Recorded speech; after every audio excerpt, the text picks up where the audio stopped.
கொரிந்தியருக்கு எழுதிய 2ஆம் திருமுகம் 10ஆம் அதிகாரம். பணி பற்றிய குற்றச்சாட்டுக்கு மறுமொழி. உங்களை நேரில் காணும்போது தாழ்ந்து போகிறேன், ஆனால் தொலைவில் இருக்கும்போது துணிவுடன் செயல்படுகிறேன் என்றா நினைக்கிறீர்கள்?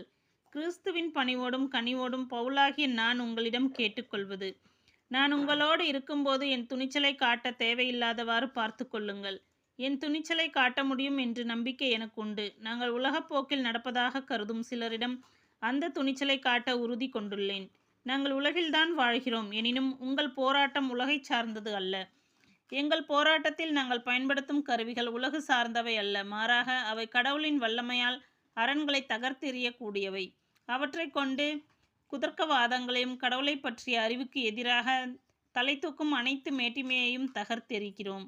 மனித எண்ணங்கள் அனைத்தும் கிறிஸ்துவின் கட்டுப்பாட்டுக்குள் வருமாறு கட்டாயப்படுத்துகிறோம்.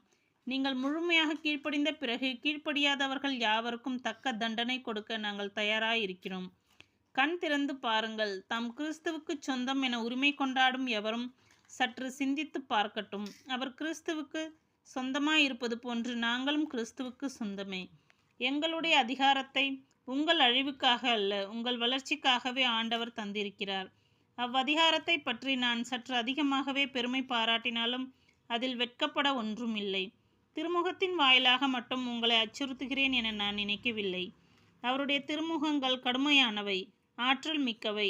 ஆனால் அவர் நேரில் வந்தால் பார்க்க சகிக்காது, பேச்சும் எடுபடாது என்கிறார்கள்.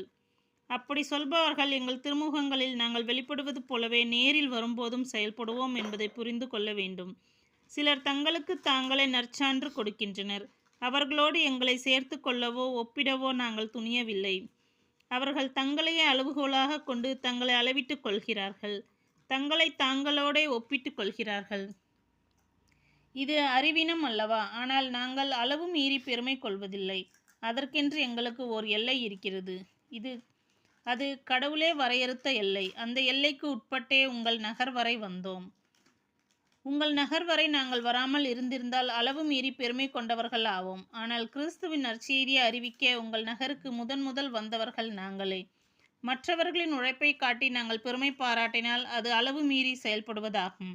நீங்கள் கொண்டுள்ள நம்பிக்கை வளர வளர வளர உங்களிடையே நாங்கள் ஆற்றும் பணி விரிவடையும். கடவுள் வரையறுத்து கொடுத்த எல்லைக்குள்ளேயே இருப்போம் என்றே நாங்கள் எதிர்நோக்குகிறோம். இவ்வாறு உங்கள் எல்லைக்கு அப்பால் வாழ்வோரிடமும் நாங்கள் நற்செய்தியை அறிவிக்க முடியும். அப்போது மற்றவர்களுக்கு குறிக்கப்பட்ட எல்லையை மீறி செயல்பட்டு அவர்கள் செய்த வேலையை குறித்து நாங்கள் பெருமை பாராட்டவும் இடம் இராது. பெருமை பாராட்ட விரும்புகிறவர் ஆண்டவரை குறித்தே பெருமை பாராட்டட்டும். தமக்கு தாமே நற்சான்று கொடுப்போர் அல்ல, மாறாக ஆண்டவரின்